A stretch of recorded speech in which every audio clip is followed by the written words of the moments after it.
Shalom, all praise to Yahweh Bashim Yahushua, double honor to the Apostle GMS. My name is Allah, coming at you in this video. In this video, I'll be focusing on the tribe of Asher. One day, this is a couple months ago, a spirit just came to me to start looking at the tribes again.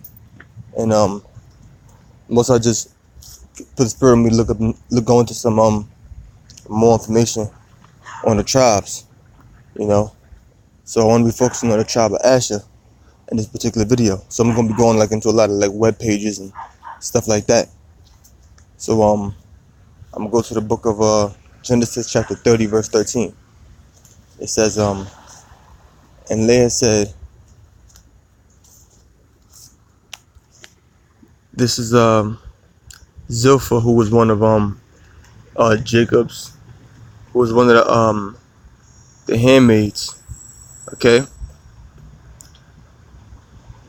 this is one of the handmaids of Jacob's wives, Leah.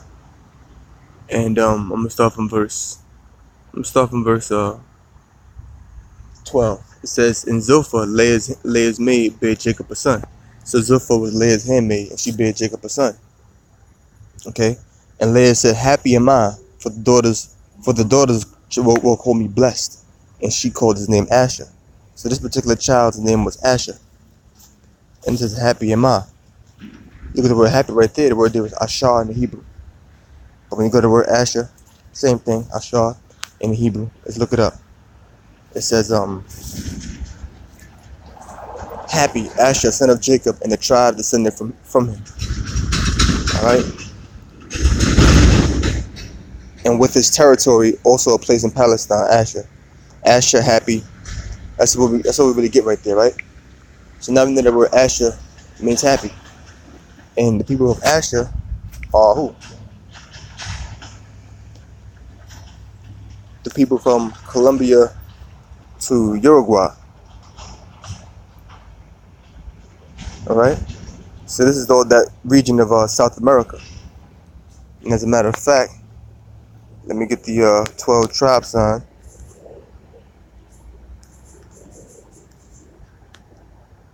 I'm typing GMS, so no madness pop up. And look at the 12 tribes chart. See, the 12 tribes of Israel. Right above Asher. Right above Issachar, you have Asher, Colombians to Uruguayans, and that's the region of South America, as you can see once again on this map. See Colombia here, and see Uruguay at the bottom. So this is that whole region of South America. Now, how does this correlate to the people from Colombia to Uruguay? How does it correlate? Why are they happy? Can we get any understanding on this? Well, let's see. This is right here. It says howstuffworks.com. Colombia, not Finland, may be the happiest country in the world. Colombians support their country during a soccer match. Colombia ranks as the happiest country in the world when people are asked about emotions. See that? Check this out. Those Nordic countries have done it again. According to the 2018 World Happiness Report, Finland is the happiest country in the world, right? Making it a Nordic clean sweep. 5 out of the past 6 World Happiness Reports. Coming in second to last year's champ, Norway, followed by Denmark and Iceland. I'm going to jump down when you go into Colombia. It says, but the closer look at the methodology behind the World Happiness Report, and these well, I'll get to that later on. But a closer look at the methodology behind the World Happiness Report reveals an interesting anomaly.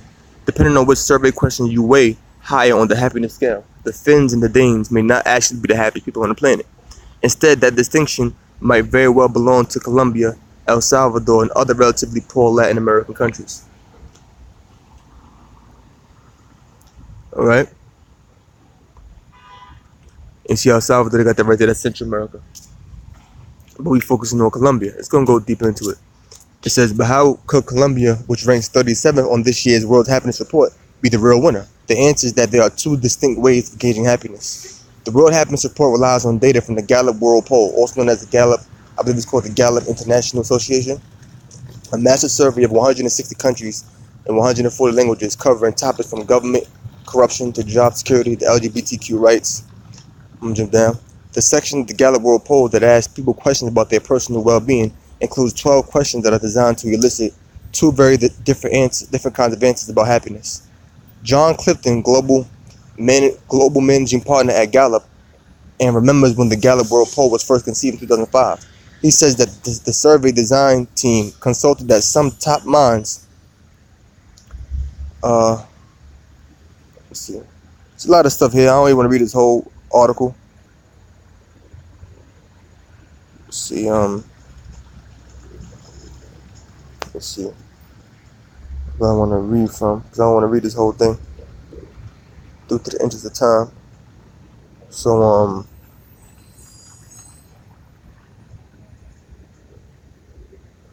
I'll just read a little bit more.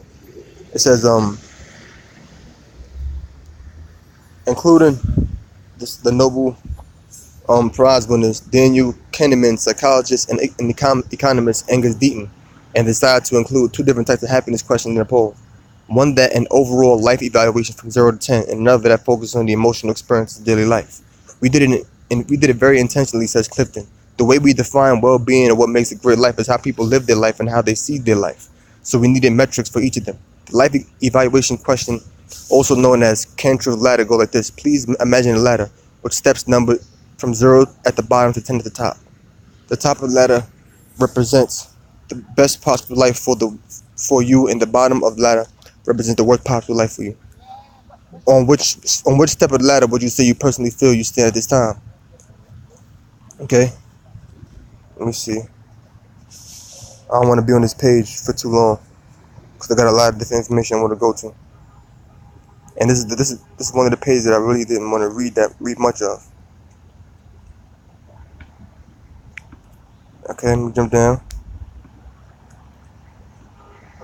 Okay, I'm keep reading. It says I'm gonna jump down. Okay, I'm gonna keep reading.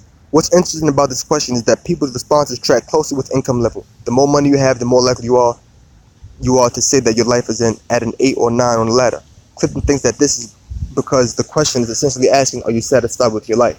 When we're asking people to reflect on their life, it is in its totality. They're thinking about basic needs, whether or not they're able to meet or exceed basic needs, says Clifton. And one of the easiest ways to do that is with money. The World Happiness Report, which routinely ranks wealthy Nordic countries as the happiest, relies almost exclusively on people's responses to the latter question. Beyond higher incomes, Nordic countries also rank high on the metrics that the World Happiness Report equates with well-being: freedom, trust of the government, long life expectancy, social support, and generosity. But what about the second type of happiness question, the one based on emotion and daily life experience? In addition to the latter question, the Gallup World Poll poses a series of yesterday questions asking people if they experienced specific positive and negative emotions during the previous day, things like smiling and laughter, respect, enjoyment, worry, sadness, and anger. If you equate happiness with high levels of positive daily experiences and emotions, then several surprising countries come out on top. According to the Gallup data from 2017, Colombia, El Salvador, and Guatemala. In fact, of the 10 countries that rank highest in Gallup's positive experience index, 7 of them Latin America. The only Nordic country to make the cut is Iceland at number 8. So when they ask you the question ask you the latter question in regards living your best possible life is the 10, and the worst possible life for you is at the bottom, or 0, which is the bottom of the ladder, and 10 being the top of the ladder. Things that deal with like basically like happiness in regards to how happy you are with your life, such as see if I can find it right here, like basic needs. See, when we're asking people to reflect on their life in its totality, they're thinking about basic needs. And you see it mentioned hold on, let me find it real quick. It says, what's interesting about this question is that people's responses track closely with the income level. The more money you have, the more likely you are to say that your life is at an 8 or a 9. See, when ask people to reflect on their life in its totality, they're thinking about basic needs, whether or not they're able to meet or exceed basic needs, says Clifton. And one of those easiest ways to do it is with money. But when they ask them questions like experiences, if you equate happiness with high levels of positive daily experiences and emotions, then countries like Colombia, El Salvador, and Guatemala end up at the top. When they ask them questions like things you Things like smiling, laughter, respect, enjoyment, worry, sadness, anger. Those countries end up at the top, and those rich Nordic countries end up at the bottom of that list. It says Clifton and Gallup says that both are useful. I'm gonna jump down. Both are useful in his opinion. The latter question is the best indicator for policymakers who want a big picture metric on how a country is doing in general. And that's the question that's asked in regards to that people choose to equate with money, whether it's people are struggling or thriving. And that way, the World Happiness Report gets it right. The problem with the World Happiness Report is that what they're gauging is probably closer to well-being than actual happiness. To really zero in on the complex emotional state of happiness, Clifton says he prefers the yesterday responses, things that deal with like sadness, respect, enjoyment, laughter, smile, and things of that nature. But it's probably too late to change the name of the World Happiness Report to the World Well-Being Report. And frankly, would you want to? The former title was catchier. So basically, it's saying based upon certain questions that they asked, certain countries are viewed as being the happiest country in the world. But when you actually deal with true happiness or true well-being, smiling, laughter, enjoyment, respect, and things of that nature, the poorer Latin countries like Colombia tend to be on top. And let's go to the next article. And that article was from 2018, March 26, 2018. And that was from HowStuffWorks.com. This is from 2000 and what's this page? What's this from? Oh, this is the one that wasn't. Oh yeah, I'll read this one. Colombia is named the happiest country in the world. I'm just gonna read a little bit. According to the results of the WIN World International Gallup, or I believe WIN is World International Gallup International Association annual end of the year survey, Colombia was named the country with the happiest people. Can you imagine what level of life satisfaction it takes to be named happiest country in the world? 66,040 people from 68 countries were surveyed, and 87% of Colombians said they were happy, while only 2% said they weren't. The net happiness score is 85%, which is 20% above the global average and double the U.S. It's a little more I can read. I read a little bit more. I want to get into the good stuff, but this is good too. If you have scrolled, it says well, that's basically the point right there. It mentions other things here, but it mentions the beaches and all of that. But that's not what I want to get to. I'll read a little bit. If you have scrolled through the photos, I probably don't have to tell you why it won, but I will anyway. Colombia has gorgeous beaches with access to both the Atlantic and Pacific Oceans. It has rainforests, mountains, football, gorgeous weather, world famous coffee, delicious food, beautiful people, and a relaxed lifestyle. Is there anything on that short list that doesn't sound like paradise? I really don't think so, and I don't even drink coffee. There's a little bit more stuff more here. It says I will. That's what I'm gonna read there. Okay, the next article. And then I want to get into why they're the happiest country in the world. This might be part 1. If I make this part 1, then I'm going to do a part 2. I'm just going to read a little bit here. I'm not going to read all of this. This is from the Washington Post. Here's what we can learn. This is from 2016. Because there's rated the world's happiest country in the world. The happiest country in the world. I believe more than once. Here's what we can learn from Colombia, the happiest nation in the world. The guy threw my girlfriend off a bike as she cycled to work and took everything. The bike, her purse, her laptop. That's Colombia, my friend shrugs, with some sympathy but no surprise. Then when she told the man in the neighborhood bike shop, he built her a new bike out of spare parts and gave it to her for free. That's Colombia, my friend grins. After living in Colombia for the past 5 years, I am used to these seamless contradictions, people flicking effortlessly between shame and pride, despair and hope, sorrow and happiness, which is why it came as little surprise to see Colombia has once again ranked as the happiest country in the world, even though it is still plagued by violence and poverty and has been at war with itself for over half a century. There's always something dubious about attempts to quantify happiness, as with the latest WIN Gallup International Annual Global End of the Year Survey, which awarded Colombia a score of 85% net happiness, but Colombia consistently ranks near the top of the happiness polls, no matter how these surveys frame their questions, and that's worth asking why. And we're going to tell you why. Okay? This is from a website called, you know what? I'm going to end it here. I'm going to say shalom here, and I'm going to start another show, right? Immediately as soon as I stop this one. Because I don't want it to be too long.